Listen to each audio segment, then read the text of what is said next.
Hi, and you're very welcome back to episode 3 of the Leitrim GAA podcast. This week I am joined by a co-host from as far north in the county as you can get, pretty much up there in Kinlaw, although that's not where he's based at the moment.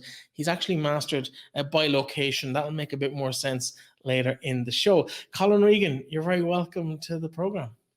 Great to be here, Breifne. Yeah, missing the north of the county at the moment greatly. Stuck in Dublin 9. Not a bad part of the world either, though. I spent a few years up in that neck of the woods myself. It's not the worst place to be if you have to be anywhere else. It's been a strange weekend, not a great one in terms of performances and results. The hurlers beaten, the footballers also beaten by Louth. The girls, we'll be talking to Maeve Quinn later in the programme as well. A bit of a bright spot over the weekend. They actually managed to put the wee county to the sword in their game. But I suppose initially we're going to talk to Terry Hyland in a couple of minutes, but your thoughts on the weekend's action? Yeah, I was, I suppose, the same as everybody, incredibly disappointed just with the level of performance against Louth. You know, they were obviously going to have a bit of a pep in their step with Mickey Harte coming in as manager, and that you know, you take that as you get it. But I would have just really anticipated a step up from the Sligo performance. The number of unforced errors was very hard to comprehend, I'd say, from both the players' perspective and from Terry's perspective as well. I'll be interested to hear his take on that. Obviously, the hurlers would have been very disappointed as well. And as you said, thank goodness that the ladies pulled a couple of points out in their first competitive match of the year. And you know, they're giving us something to smile about this week. In a week that there's not a lot to be cheerful about from Leitrim GAA perspective. Yeah, we'll also be taking a look, obviously, with Stephen McGurrin, one of the games development officers in the county. We'll be chatting to him about the future and Turas, and specifically, which is a campaign and a coaching initiative to get more coaches actively teaching the skills of the games to our youngest players. It's really, really positive move that's happening in the county at the moment. We'll be talking about that later on. Of course, all of this brought to you in association with Leitrim GAA here on LeitrimDaily.com. And of course, we better remind you, the Supporters Club is open for business. If you want to join the Leitrim Supporters Club and maybe help us turn the tide over the next couple of weeks and months, check that out, LeitrimSupportersClub.ie or .com. I'm not sure, I should know. .ie, yeah, LeitrimSupportersClub.ie. And of course, Colin doesn't need it anymore. He's happily hitched. But if you want to win a wedding, winaweding.ie. There's plenty of opportunity there. €25,000 wedding up for grabs. Tickets running out for that event. One man who might be looking for a wedding at the moment, although he may or may not, but we're going to talk to him about the game yesterday. Terry Hyland. We asked Dara Rooney last week if he had any case in his need for a wedding at the moment. He said no. What about yourself? Any chance of renewing the wedding vows? It could be more like a week than a wedding. We could have been looking for after yesterday. But yeah. No. I'm 40 years happily married at this stage. I'm not going to change. Good man. Would your wife say she's happily married as well? She can't hear. Don't tell her. Speaking about the game, I suppose a lot of people, not many people in the ground, I suppose that's one of the positives, I suppose, from the point of view of not having to face and talk to many people after the game yesterday. How has your last 24 hours been since the game took the final whistle yesterday? Well, I suppose it's been one of puzzlement, I'll be honest with you. You know, I didn't see the performance coming like that. You know, we felt that we were going in a positive manner. We had done all our homework. Maybe we overhyped the thing from a management point of view. We put maybe too much pressure on them. I don't know. But in saying that, these are the type of things that you have to live with. It was like a championship match. We needed to win it, and we didn't. And we didn't go out and perform. And, you know, a lot of the basics was very poor yesterday, which was probably more frustrating than anything else. You know, the amount of times that we gave away the ball under no pressure, you know, took the top ball into tackle and got turned over, or made the wrong decision. Decision making probably is the big one that probably was where we got caught yesterday, and that you have to decide to close in an opposition. So you've been showing them what to do and it didn't happen. Or if you decide you want to pass the ball to somebody, you have to complete the task, and we didn't do that. And that's just the basics got us wrong. That's what I was saying to Breifne, Terry, just that it was that there was unforced errors that just, you know, crippled you from at every stage of the game, really. But, you know, bar the wee spell before half time when we clicked for a few consistent scores. Yeah, I suppose sometimes if the boys were feeling that they had to perform, they seemed to be reluctant to relax on the ball, and they were trying to force things, as you said, even when they weren't under pressure. Yeah, and look, perhaps again it goes back to the environment, I suppose, outside the county setup and where the club football is and how much pressure is in the type of games that they normally play in, and maybe things come a lot easier in the club games, and where they make an error in a club match to get away with it, whereas you do it in the county football, you won't. You get seriously punished for it, and I'm throwing these things up. I don't know whether these are the answers or not, because you know what I mean. And these are the things that let us down yesterday, and we have to probably try and dig through that between now and the weekend and see, can we come up with an answer? Yeah, and I thought, Mark Plunkett just seemed to be the one that got to the pitch of the game. Well, obviously, Paddy Maguire was really trying to make things happen, but you shouldn't be having your fullback trying to exert that much influence on a game up the field. Maybe either. I know it's a modern game; you'll see plenty of that, but you needed every other player trying to take the game by the scruff of the neck. And I would be very interested to hear what Mark's take on it was as well, because he got to the pitch. He was actually he looked at a level there. Yeah, and so Mark has been very comfortable and going well in training for the last 2 to 3 weeks. And against Sligo, he probably was the one player that did perform to the level where you wanted it. You see, I suppose the old marks of where you're at in a game don't change that much. And the old story it was, if you won midfield, you won most matches, and it's still the same. If you win the middle third of the pitch, you win most games. And we weren't getting that. We weren't, our midfield, our half back line, our half forward line, we weren't, as you said, getting to the pitch of the game or the intensity of the game at a high enough level to turn the game, or turn the tide. And I think there was long periods in the second half, especially, I would say that we would have went 4 or 5 minute spells where we didn't actually have a meaningful attack in on a full forward line. And you can't go through a game with those that type of a barren spell with your full forward line and hope to win it, because in the end of the day, most scores are got in that area. Yeah, in terms of, I suppose, the game yesterday, very few positives, unfortunately, to take out of it. I suppose the return of Ryan O'Rourke is one that has been talked about on social media. I know we spoke to Ryan.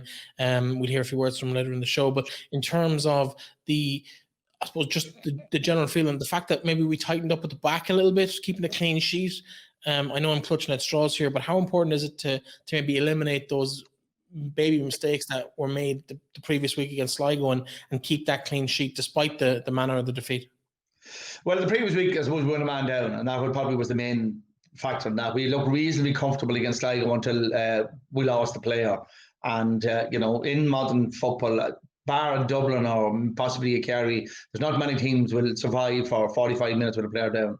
It's just a fact of it. Teams are fit, or teams have the opposition more worked out, broken down, they'll find holes. And, I think we were reasonably comfortable against Sligo up to that point. I'm not saying that the result would have changed. Whether it would or whether it wouldn't, we don't know. But yesterday, I'd say the first 15 minutes was probably as bad a 15 minutes as I've seen since I've become involved with Leitrim. And, we got to the water break, we got it turned over, we got chatting for a couple of minutes. We didn't issue any new instruction. We just get back out the same instructions we gave before, and we probably applied it. And Louth changed our goalkeeper at half time because we had put pressure on the short kick out, and we had got a better result out of the back of that, and they went long. But we also had dissected the long kick outs from Louth before the game as well, and what we needed to do in those areas, and we didn't get the opportunity to do that. And we talked again at the next water break about it, but the game was called from us at that stage. It was 6-7 point break, and we're playing into a reasonably strong breeze at that stage. So it's just, as I said to you, it was one of those puzzles that I still haven't got an answer to.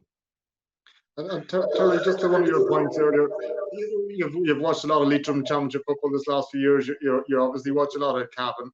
Where do you see is there a big difference in the intensity there at the club level at the moment in the two counties? I would see it, yes. I would say What I see in Leitrim football is probably at club level is a little bit, and there'll be lads that probably have the ropes out for me saying this, but it's a bit like the football that I played many years ago. It's kick and run after type football. It's probably not as much systems. I remember being at a game a couple of Ballinamore 2 years ago. It was now, and Darragh Rooney's playing full forward, ball has been kicked in, he won 5 balls in a row. The opposition did absolutely nothing to negate it. And funny enough, Melvin Gates got beaten that day as a tournament in the end. But you know what I mean? They don't seem to react to systems, or what's happening is they just go out and play football. At the sense is, in an older style fashion than maybe where the modern guys have moved it up a little bit. It's all maybe more... it's more physical, I would have to say, in Cavan. I'll have to say that, like, I was at the county final last year in Cavan, and if it was to rate it with the county final in Leitrim on the percentage, it was certainly being played at about 30% more intensity, pace-wise, every way-wise, to be honest with you. And I think that maybe in Leitrim is that I'm not too sure, and I know there's a small number of clubs, and how do you get that intensity up is that maybe you need to look at a competition where you haven't got as many clubs, maybe playing the senior championship and more at intermediate, and if they even have to play a round robin and make it in a manner that, there's 2 or day games. Like the championship last year, I looked at it and Leitrim, I think if you won 2 games, you were through, and it didn't matter with the next 2 games. And there's a little bit of an element of that come through, where I think that just creates that kind of a blasé attitude to what you can do or what you have to do to win, I think that's you see that a lot with the inter-county performances. We follow up a really good performance sometimes by a really almost inexplicable performance, and that can be maybe reflective of the standard of a team, that you're not always required to be at your absolute pitch best at the club. Yeah, I think we create an environment where they don't have to do that, and that kind of creeps into the mentality of what you're doing. As I said, you're asking me questions, and I'm only giving you what I'm seeing. And I said there's lads out there probably with both barrels cotton out to fire back and say that, it's something that we are doing wrong or not doing wrong. But when you go back to skill errors, if you want, for the want of a word to put on it, the simple stuff that you have to do to pass a ball or peripheral vision or look at that, that goes back to, I suppose, and we said this off the camera, that is something that kids need to learn, and the early formative part of their learning their skills with GAA. And I reckon by the time, if you look at soccer models or you look at all other models of sports, by the time they're 12, 13, 14, they've learned most of their skills. They can hone them up, and they can get stronger at them, and they can bring game sense in after that, and they can bring S&C in and after that. But the actual skills are there, because it's no secret that if you are from Kilkenny or Tipperary, when you're fit to walk, you hang your hurling. Why? It's because it becomes part and extension of your body. When we go to maybe with footballers as kids, especially underage, we set up a lot of drills that are not relative to what they do when they're going to play football. Little square boxes. And, this one that really bugs me is where you have 2 guys facing each other at a cone, and they pass the ball to the guy in the meet in the middle, and they go past each other. And I can never see where you want anyone to do that in a game. And yet, it's the most consistent drill you see on a football pitch with kids. And it's all that type of stuff and this is only me saying this, I'm sure there's better qualified coaches out there and saying they'll tell you it's for sharpness, or they'll have a reason for why it's done, but the reason you do something should be relative to what you want to do in a game. Yeah, I suppose finally to wrap up, Terry, we're running out of time, but in terms of Sunday and the game against Antrim, obviously they're top of the division, 2 wins from 2. They've beaten the 2 sides that we've lost to. What's the plan? Like, it's a dead rubber. We can't qualify because we can't catch one of the 2 teams that wins at the weekend. Do you play a strong team? Are you playing for pride? Where are we with that? Do you kind of give the lads in the squad a run, see what maybe ahead of the Mayo or Sligo Championship game? What's the mindset going into it? Well, it's probably a little bit of both. In the end of the day, lads have to have a little bit of pride in themselves and the jersey they wear and the people they represent. So I don't mind whether you started last week or you're on the 26th or you're on the 6th that didn't get in. Once you put that jersey on, it doesn't matter. You're in an inter-county panel, you're in there because you're the best footballers in the county. And whether you didn't play last Sunday, you didn't play against Sligo when you're handed a jersey on Sunday. Well, pride should be given an idea you want to go out. An effort should come off the back of that. If you fail because of that, that's fine. But we will probably end up giving as many guys football as we can that hasn't got football, because that's what they're in there for. We will be looking again to get a result, because in the end of the day, the only way you can measure yourself is on if you get success. It's not just a dead rubber game for us, because, as I said here, there is a cup in the corner, and it's called Pride, as he exactly said, and we need to get our hands on that cup. Okay, well, listen, very nice to look to you on Sunday. Hopefully there's a brighter day ahead than maybe we had last weekend. Talk to you through the season. Thanks, lads. Good to see you, Terry. Right.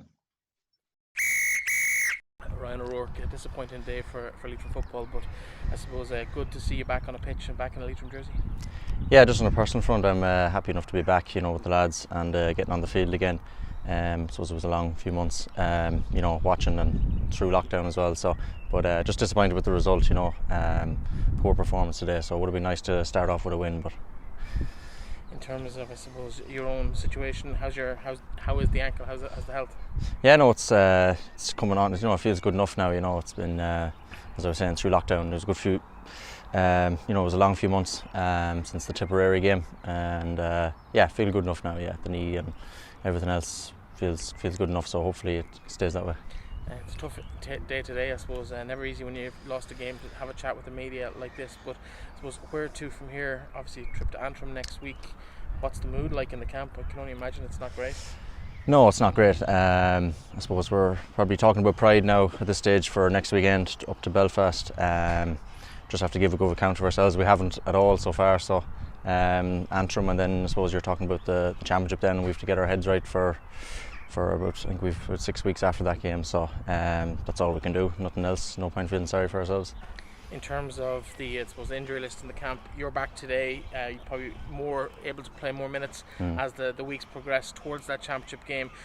Is there a chance we could come in under the radar here and maybe cause a surprise in 5 to 6 weeks' time? I know it's a long way away from what we're just after witnessing today.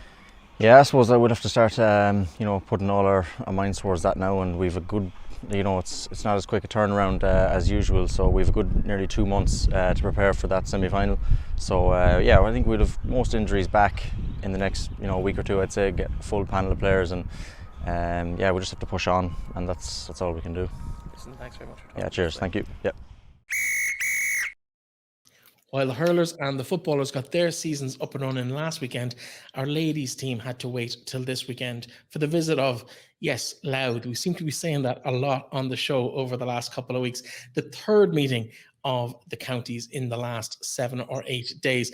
Joining us to take a look back at the game is Maeve Quinn. But first, Maeve, you're very welcome to the show. Thanks very much, Breifne. First, let's have a little look back at the game with reaction from the manager, Hugh Donnelly, and the captain, Clare Owens.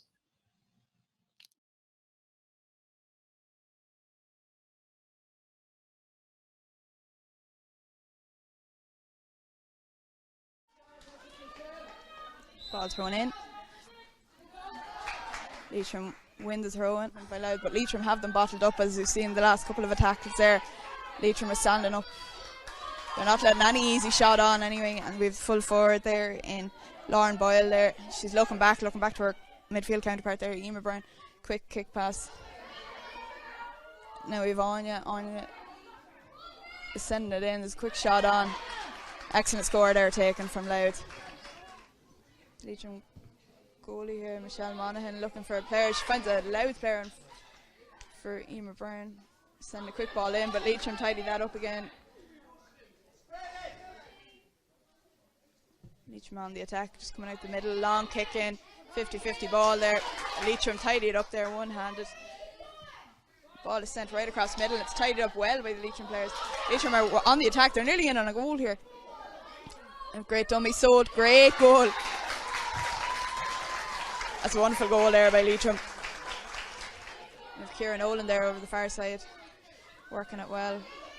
Short kick pass, and now they're still on the attack here. Not letting that go easy. A quick ball over to the corner side. Laura Collins there, and she's gone for goal, and she gets the goal. Serious shot there taken by Laura Collins. I was wondering who's going to take a pop at it.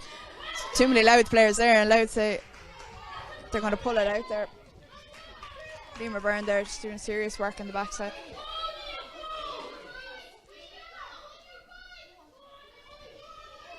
Louth on the attack, Louth on the attack at pace, and they're coming in on goal, and there's nothing stopping her. And a great shot on goal there by Louth. Niamh Rice there, the coolie kickums. Another goal there for Louth. It's out, and Leitrim on the attack over the far side of the pitch. Nobody around her.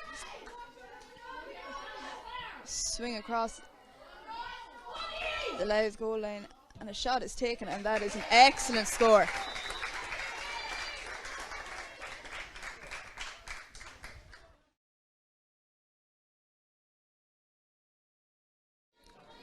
Leitrim take that ball, send a huge ball down on top of Michelle Guckin, who cleans it up well and hands it off immediately. Leitrim on the attack, and they're coming in close to goal here. Plenty of Louth players ready to meet them. Michelle Guckin again, she's looking to try and take the shot, but she's not having it easy there with the Louth defence. And there is a shot taken, and it just sails over the bar there for Leitrim. Louth again with the kick out. He's picking up, but Leitrim have that one. Leitrim are straight in, they're going for goal, they've no doubt about it, and they get the goal.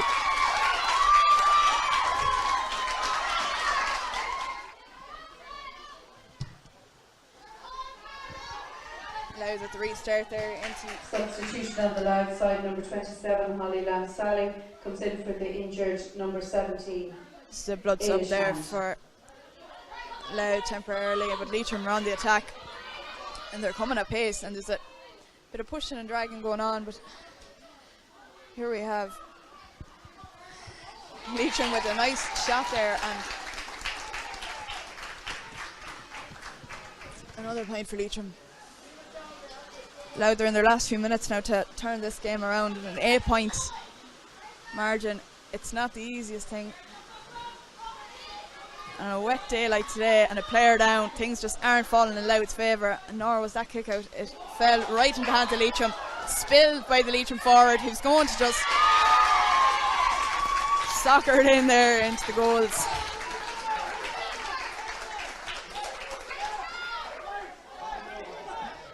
Quick hand pass in there out of the Louth side, trying to clear their lines.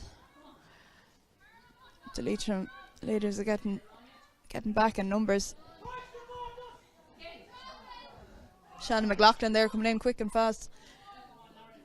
Lauren Boyle there is outnumbered by 3, but she's getting around them. Shot on, and it was straight in the goal.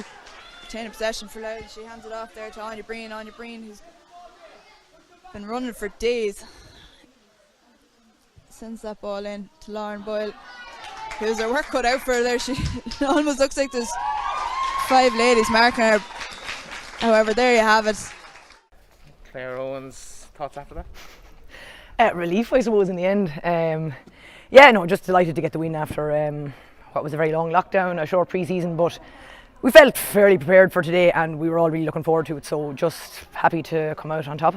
Yeah, in terms of, I suppose, the way the game ebbed and flowed, they really started brightly, and it looked like you might be in trouble, but there was some fairly decent strength on the bench to come off and help you today. Oh, absolutely, yeah. Well, it's very much a panel effort this year. There's several girls for every position, so it's great to have that. But yeah, we knew we had a couple of challenges. We knew they were going to bring a different level, and they did. I thought we dealt quite well with it in the end. I know we might have seemed a bit kind of jittery, but I think we kept our composure and kind of brought ourselves into the game maybe where before we might have crumbled. We definitely didn't. Like, we knew ourselves, even we were down a couple of points at half time, we weren't overly worried because we knew we had started before the end of the first half to actually put our kind of impose ourselves on the game. How nice is it to be back just in the jersey playing football again? Absolutely, better than you could even expect. Yeah, it's been brilliant. Training together has been excellent. Then the excitement of looking forward to the league has just been brilliant. Yeah, everyone's kind of just loving being at training and giving it absolutely everything they have. So like I say, it's great to be around. Some new faces. I know we spoke to Hugh on the show last week and he talked about some of the new faces came in. We saw some of them today. How have you been impressed with some of the younger girls coming up? Oh, fantastic. Yeah, like, so some of those girls are, I don't know, half my age nearly at this stage, but it's brilliant to still be around, to be playing with that kind of the youth of Leitrim that are coming through, and it's very enjoyable because they they bring something that the rest of us that have been around for a lot longer, we probably lost it along the way. So yeah, it's very exciting to train and play with them. In terms of, I suppose, the season ahead, we're all in a little bit of an unknown situation because of the change in structure, the change in kind of championship structure and the league. What's the plan for the season ahead? What's the ambition for this squad? The plan for the season ahead is next Sunday, and I know that's a cliche, but we very much have, you know, the ultimate goal, I suppose, is Division 3 football. That's where I'd love to see Leitrim playing. But as of right now, it's recover from today and get ready for Derry next Sunday. It's very hard to know where teams are at. You know, they could have dramatically improved in the last year. Who knows? So we're not taking them for granted. We had a comfortable win over them last year, but who knows? So we'll be setting up and preparing just like we did for today. Hugh Donnelly, good solid start to the league campaign. You happy with that? Yeah, I'm delighted to get the points on the board, and more importantly, delighted with the performance. We knew how difficult this was going to be, and I'm just delighted to get the points and get the performance. Today you started a bit cagily. They got a bit of a lead early on, but you managed to fight your way back in. I suppose, what was going through your mind through the first 10 or 15 minutes? We knew it was going to be cagey because you know, they set up very different to compare to most other teams we've played to date, and you know, they're a serious outfit. Take nothing away from Louth. They're very you know, they're mobile, they're physical, they're littered with ability all over the field. So in terms of that, we knew it was going to take a few minutes to set up. We knew it was going to take a few minutes to adapt to what they're bringing to the table. And yeah, listen, I'm glad we got the result. We kind of lost our shape towards the second period of the first half, and we made a few switches to try and just bring in a bit of experience to settle things down, and thankfully it worked. You talk about a bit of experience. That was some triple substitution. Carla Le Guin, Eilish Kernan making her first appearance for Leitrim after her transfer from Cavan, and Alva Clancy. Three girls who you'd expect to see on a starting 11 with the experience and quality they have. Yeah, look, that's the beauty about this squad this year. We're littered with ability, and that makes training really exciting in terms of there's lots of competition for places. So look, I've made this very clear from day dot when I came in. It's not about me or you, it's about what Leitrim ladies are going to try and achieve and move everything forward. So, you know, girls are going to have to play a role from the sideline, they're going to have to play a role from the starting 15, and some girls unfortunately aren't going to get game time. That's the part and parcel of what we're trying to achieve here in terms of you know, lift the standard and try and get a balanced standard of football throughout the team. So, and you know, the experience that we brought on today just helped shore that up, and as I say, unfortunately for some of the girls that come off, it just wasn't their day, and you're going to get that, and as I say, it's a learning experience for everybody. How important is it to keep that squad active and big in numbers and quality throughout?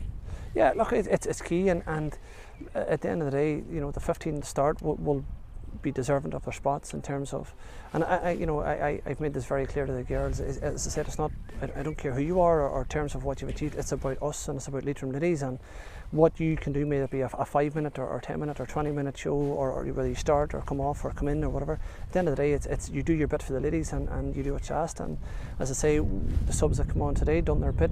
The girls that come off worked tirelessly. It's not as if they didn't try to make it work. They did. They worked hard. And as I say, look, we're just delighted to get the first step in the ladder. In terms of some of the refereeing decisions today, you probably got the rub of the green on anything that was going. Red card, 2 yellow cards as well. Not to say they weren't warranted. What was your perception of them?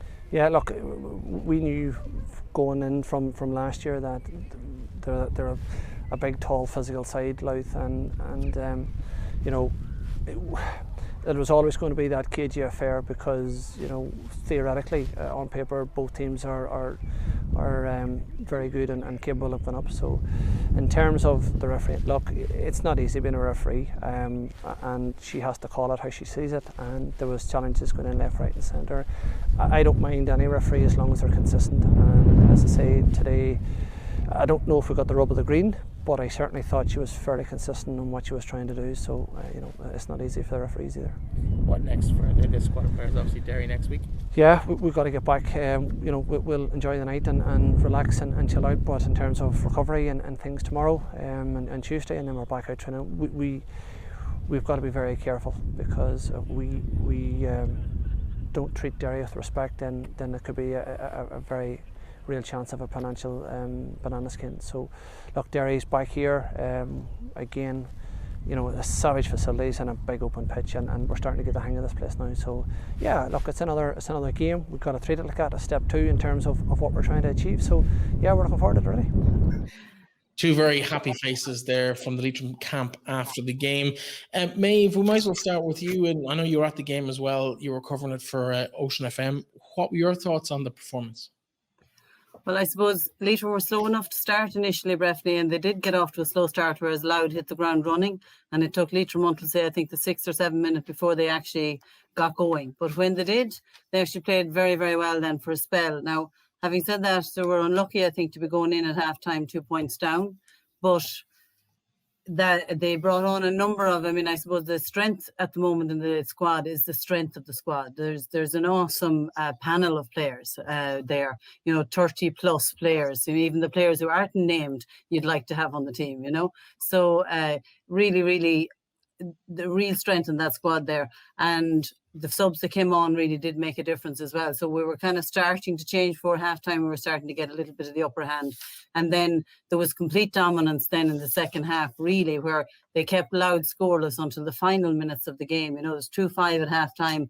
Now, I suppose one of the things that I suppose you'd be conscious of is that they actually did allow in 3 goals, even though they had that third goal went in and towards the end of that game, even though they had such dominance. Now, but it was a fine display. And I suppose what's lovely to see is that there's great link up there in the forward line between, and even from the half-back line up to the forward line, with Leah Fox combining very, very well with Michelle Guckian all the time. Michelle Guckian was on fine form yesterday. So superb shots taken from her. A few very good shots too from Vivian Egan from the forward line as well. And Roisin McHugh, I think, needs mention because she did a sight of work, as they say. She did a tremendous amount of work the whole way through the game, from the very starting times where Leitrim were struggling to kind of get a grasp on the game, Yeah, she was an outball in the first 15 minutes or so. Every time a player in the middle of the field got their head up, she was always that ball out in the left wing. In terms of the game, Leitrim seem to know each other so well at this stage, in that they play to their strengths in terms of some players a bit more mobile than others, and they'll get that pass into space, whereas others maybe less mobile but better in the air, and they'll get that contest against the fullback or the cornerback, and they win it every time. They just really showed, I suppose, that kind of knowledge of each other that's built up over the last couple of years. And they did really combine very well. I mean, I mentioned Leah getting in with Michelle, but also you had Wern, who also, of course, combines well with anybody playing around her when she did come on. And equally, you could see there where Alva gave some beautiful passes in as well, from just curling nicely into where the player, perfect, as you're saying, perfect for the player, just spot on for a player to get into. There was some lovely passing outfield in terms of the ball not being wasted. And it's one of the things I suppose I noticed is that they really are making sure to pass it in and take those scores from that 80% area rather than taking shots from far out. There was very few of those, which is to be commended, to make sure that when they do have possession that they make it count and make it pay. The Leitrim had very few wides in that game yesterday, which was excellent. Maeve, how, you talk about the strength and depth of the panel this year. How reflective of that is it in terms of the state of club football in the county at the moment? Well, I suppose you've seen the coming up of, and Hamilton have really come of age in the last years, and that certainly adds to, because St. Joseph's and themselves have really had fair battles, shall we say, in the championship over the last years. And equally, Sean O'Heston's have come up and become a stronger senior team as well. Mm-hmm. So you are seeing, I suppose, more competition maybe than you had heretofore before that, for a few years. And club football has always been, I think, quite healthy in Leitrim. You know what I mean? I think there's been great, and I know myself from a Connacht point of view, when you look at registrations per capita, as usual, Leitrim are actually playing, there are more footballers playing, and there's great work being done in the clubs, you know what I mean? So yeah, the senior club scene is in a very healthy state, in that we've seen some really competitive games between, I suppose, St. Joseph's and Sean O'Heston's, and particularly Hamilton in the last few years, Yeah, you need that. You need those strong clubs. You need that spread, don't you? It drives that bit of competition within in the panel then as well when it moves up the county level, which is always healthy. Yeah. And you're seeing players are making themselves available for the county. It's wonderful to see. Like the key players in clubs are out with the county, which is great to see, and fair play to them, you know what I mean? And it makes such a difference when you have a panel like that, when you're able to bring on the likes of Carol Le Guin and Alva Clancy and Ailish Kearney. And it's wonderful, actually. I suppose it's notable to note that Ailish is playing for Leitrim this year, which is wonderful to see. And great to see her making her debut there for Leitrim on Sunday. Absolutely, wish her all the best of luck. She even got a couple of nice long range scores as well, so she did opened her account on that front. What I liked about the game, watching it was, and even watching the highlights back earlier, was not just the names you've mentioned of the teams that have competed at the top end of the championship, but if you even look at just the forward players, the 8 or 10 forward players that played yesterday. Ailish Kernan is from St. Francis. You have a couple of girls there from Glencarmanor you've touched on, but you had Vivian Egan from Anna Duff, you had Roisin from Shauna Heslins, you had Shaylin Ward from Kildare Gales, Elise Brown from St. Mary's. Nearly every club in the county almost, definitely those senior and intermediate clubs, have some representation, not just in the squad, but actually on the pitch. And it's probably the biggest spread of players I've seen from across clubs probably since we won the intermediate championship all the way back in the late noughties. That's very true. And those players that you mentioned really acquitted themselves very, very well. Shaylin played very, very well. Elise had an excellent game. And I suppose you're seeing, again, the strength of the panel, that there's a real competition there for places. You know what I mean? There's real those players are getting their starting place on the team. And it's wonderful to see, because the future is really bright. You know, and it really makes a difference when you have players of as high a caliber as they are looking to be kept on the pitch and looking to get on the pitch, you know.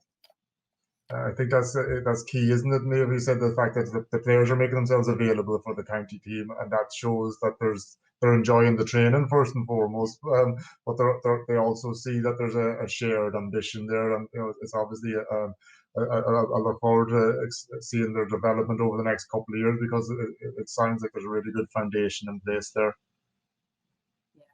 I would be very hopeful we'll all be up in Croke Park shortly, before too long, supporting them. You're welcome. Provided we can all get in. In terms, Colin seems to have access now. Maybe he can drop a key at the back day on a final day. We can all get in the back door. But in terms of that, and I didn't press Hugh or Clare in the interview after, because I kind of felt it was a little bit early in the season to be doing that. But realistically, while everyone kind of has that ambition at the start of the year, it was very disappointing in the intermediate championship last year. Let's be honest, it wasn't great, but that was against a very, very strong Meath side who went on to win the intermediate championship. Is that within this batch of players a possibility? Are they capable of doing that? Absolutely. It's only a matter of when. It is only a matter of when. It's only a matter of whether they do it this year or next year.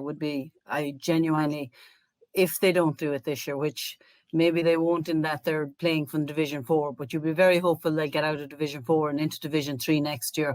And you're really, really hopeful that they will make sure of it next year if they don't achieve it this year. And really that'll be down. I mean, the fitness needs to stay up, and then to get that confidence in place. And as you say, improve that combination and improve that use of the ball, you know. And I suppose and not let in 3 goals. You won't win a championship match if you're letting in 3 goals. I mean, that's a bottom line as well on it. Mm-hmm. Yeah, particularly the third one. I think the first one, long ball in, and she just finished it so well. Second one, she was let run. Not that she was let run, she just couldn't catch her. She soloed right through. But the third one, I think, was a little bit of a sucker punch right at the end. It was a bit more than just a consolation, though.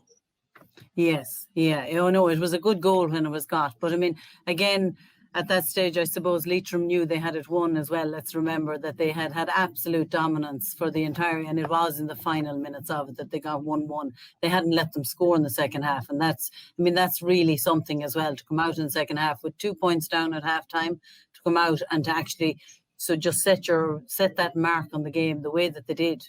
And they just, you know, you get these games where something goes well and then it keeps going well. But it kept going well for 25 minutes of that second set.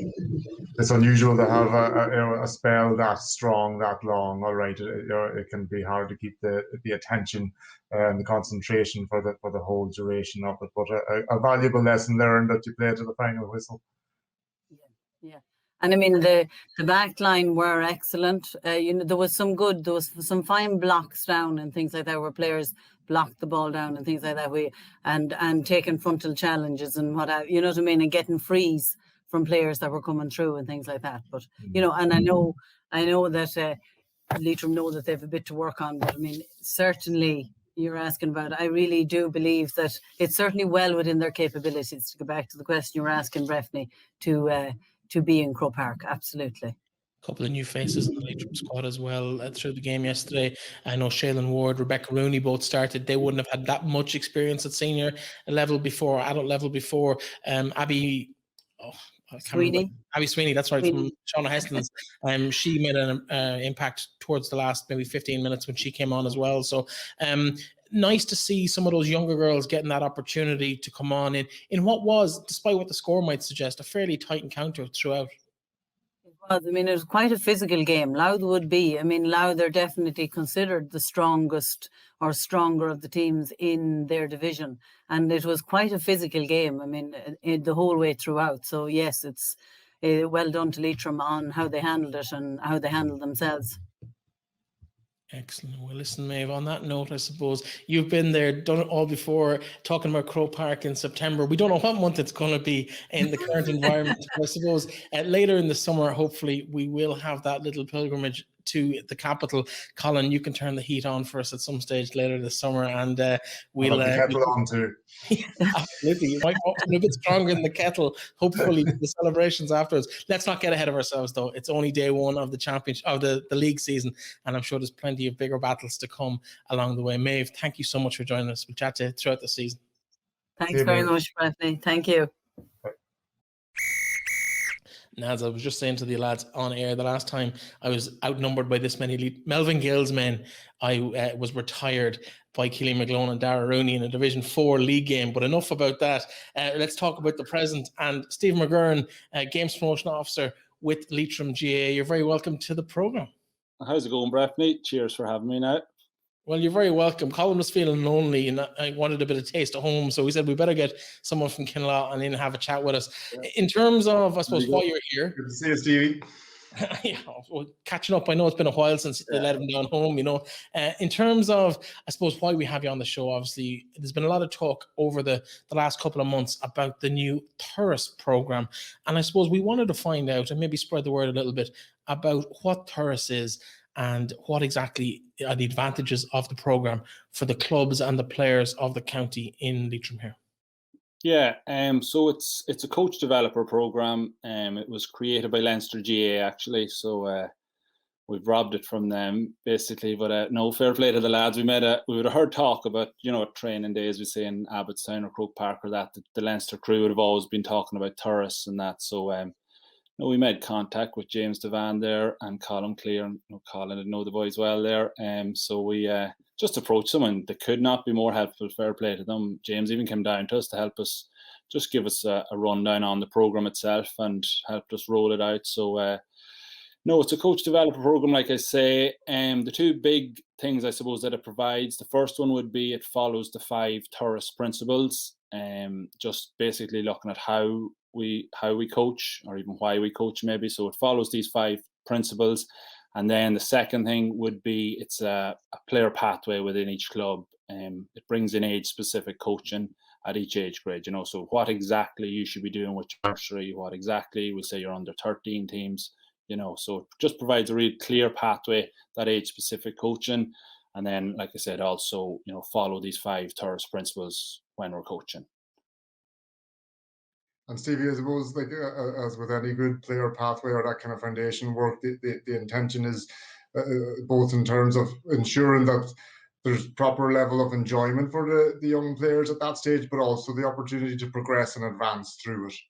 Yeah, exactly. It's so just on the principles themselves, the first one would be testing and challenging for the T, so that all the players are challenged to improve at their own level. The next one then would be the U, understanding that the players at the centre of the game and they're trying to promote a bit of one-to-one individualised coaching there. Then you have your R, so resembles the game. Then the A would be hitting on that a wee bit, Rigo, like you say. So all players involved all of the time, lots of touches, lots of decisions. And then your last one is your S, which is it should always be enjoyable, developmentally appropriate, and a holistic GA experience would be that last one. But yes, so it definitely caters for all, for, like you say, that really hits that if you're following these principles. Mm-hmm. Maybe you're stretching for the S there when it comes to the naming of it, but the idea is lovely that it's really about the enjoyment of kids getting out and playing a bit of football at whatever the level they want to get to, whether it's to be on the pitch for Leitrim at senior level in 15 years' time, or whether it's just to be out and having a bit of fun with their mates. Totally, yeah. Just making sure, that they're all involved and they're all getting the opportunity to play and express themselves, and just really enjoy it, yeah. And also, obviously, test all the players, test those stronger players, if we're going to call them that. But yeah, no, I think it's a brilliant program, caters for everybody, really. So, no, delighted to get it up and running. It's been a huge reaction in Leitrim so far for it, so it's been great. I can't overemphasize the importance of something like this in the county as well, Breifne. We tend to look at the county team. The county team is the top of the triangle, and it will only be as good as the foundations below it, the way down, and that begins at nursery level. And people wonder, this here Dublin team, the greatest Gaelic football team that has ever existed, is built on a generation now, several generations that have gone through a similar established program that works with every club, ensuring that there's a consistency of implementation of a player pathway, that there's retention of players at all levels, at all cost. That's the priority, because the young lad who's head and shoulders ahead of everybody else at under 10s might not be the boy that's going to make it through onto the minors or even the senior team, and we can sometimes overly focus on those players at the wrong stage of their development. Stephen, is that right? Yeah, totally. That would actually fall in for another area within the pathway. So to speak about, to kind of use the idea of a bus there for each stage along the journey, and our job then as coaches is to make sure that we bring them all to that next stage, and bring them all on their Turas or their journey. Yeah. Now, you mentioned that there's been a really, really good uptake and interest from within the community here and the clubs in the county. We've 23 clubs in the county. How many of them involved in the program so far? Yeah, so I suppose at underage, with you'd have certain teams coming together maybe for Go Games, and so we'd roughly operate between, you might have 19 at Go Games coming together, and then by the time we get to 17s, we might have 14 clubs, with combinations of that coming together. Okay. But no, I've had 16 clubs now have took part in the program, which has been great. So we've delivered 18 workshops, and I think the massive stat there would be that I've had, well over 438 coaches have joined for the initial introduction workshop, where we try and embed those Turas principles would be the main focus of that first workshop. But massive numbers there. If I was being honest, I got 8 or 10 clubs for the first year, I would have been delighted. But it's the fact that we got up to 16 already is brilliant. So delighted now. What can we see, I suppose, as the net outcome of this? Because I suppose one of the things that people talk about a lot is maybe parents getting involved on the sideline and coaches maybe treating every game like an All-Ireland, when maybe the kids just want to have that bit of fun at 7 or 8 or even 11 or 12. Is this also about kind of scaling back maybe the expectations on those kids and allowing them to really enjoy that experience growing up? 100%, Breifne, yeah. Just creating that right environment, making it really enjoyable, and obviously, getting the work done as well, as the man says, working on what we should be working on at the right ages and bringing everybody along and keeping everyone involved. Yeah. There can be a perception that those two things are mutually exclusive, enjoyment and high performance. The truth is the contrary. People will perform at their best when they're enjoying things the most. That's when they will be the most tuned into their cognitive abilities, to their physical abilities, to their social environment of the club and their teammates, etc. as well. So, that's one thing I'm always keen to dispel about when people hear about, they're trying to take the competition out of juvenile games, or it couldn't be further from the truth. The competition is inherent in young players, and just set two toddlers down in a room and put a ball between them, and the two of them is going to go for hell for leather. We don't have to introduce competition. We have to introduce competency and skills and enjoyment. Yeah, totally. And even the games-based approach is a huge one in Turas as well, of trying to coach through games, basically, and getting away from our straight lines and our drills. And fair enough, we have to break down our skills to start off with, but just trying to get the games and that as much as we can, when we're at it as well. But like you say there, Riga, I know I was in the school there earlier today actually, and I was just doing a wee kicking game over and back. So, three small groups, three in one square, kicking across as a wee bit of a competition, and let it run for a while. I says, keep your scores. And sure, after a few minutes, I went back to the first group. He says, right, how are we getting on? What's the score? We didn't bother keeping score. They says, that will tell you, what it meant to them. It's just a bit of fun for them and practicing. Great stuff. Yeah. Great stuff. Well, I suppose, Steve, the next step for this, you obviously had a huge reaction, 16 clubs, over 400 coaches. Doing the quick maths in my head, that's about 25 or 30 coaches per club, which is absolutely astronomical. Where do you need support from this? Because obviously everybody, or not everybody, but I'd say the vast majority of underage coaches in the county have had that initial contact. Is there a continuous communication with those coaches? Will there be refresher courses? What's the next point for those people in their own development as coaches too? Yeah, so the massive one, the next step on it would be a club visit, where we'd take a session, or partake a session, say, with the coaches, with the clubs. Unfortunately, we've lost two of our GDAs in the last year, so we lost Sean and Enda. So I guess to follow this up and to implement this properly, we're going to need more help on the ground, going to need more staff. So obviously we'll need to get the two lads replaced as soon as possible. Will have to be the first step, because having this first step, the first workshop done is fine, but it needs to start happening on the pitch now, and we need to get out and help our clubs and help coaches implement it. And I'm sure, Rigo, you'll agree with that idea. That's what club, from my experience anyway, club-based coaches, they once they get that opportunity to learn, first of all, from the practical stuff that you've been doing with them, but then maybe some of the theoretical stuff, but get to put it into practice then down in their own club where they feel comfortable, where they know the youngsters, and then you let them off. And you'll have the check-ins with them, of course, to see how they're doing, and opportunities for continuous development with the coaches too. Steve, I'd be interested just from that. That's phenomenal numbers of coaches. What is the demographic of coaches in Leitrim at the minute at the club level? Is it young parents, or is it recently retired lads, or is it older? Is it a mix? It's a huge spread, actually. You'd have from one end of the scale to the other.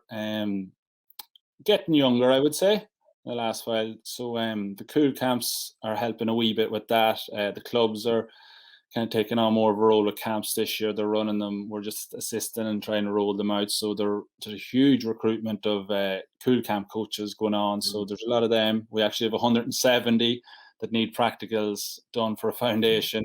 We've got half of them done at the weekend there, so we get another batch done. So that's another 170 new coaches. Fantastic.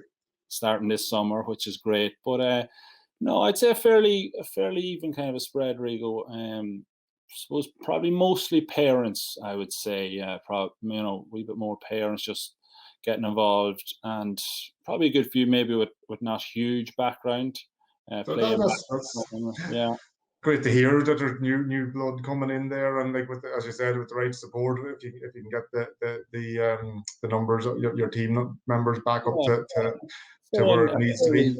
Fairly even mix, of those, and then obviously your ex-players, and then the younger, would say the cool camp coaches, or some of those. But fair spread around now.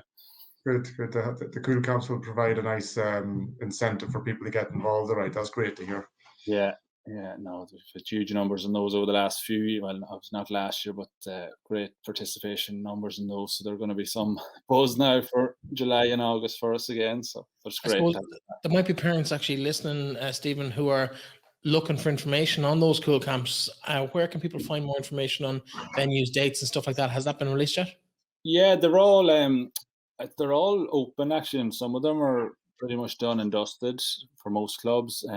If you go onto the Cool Camp website and just go to Leitrim as your location, and then it'll throw down all your camps. So we've 18 camps running this year now in Leitrim.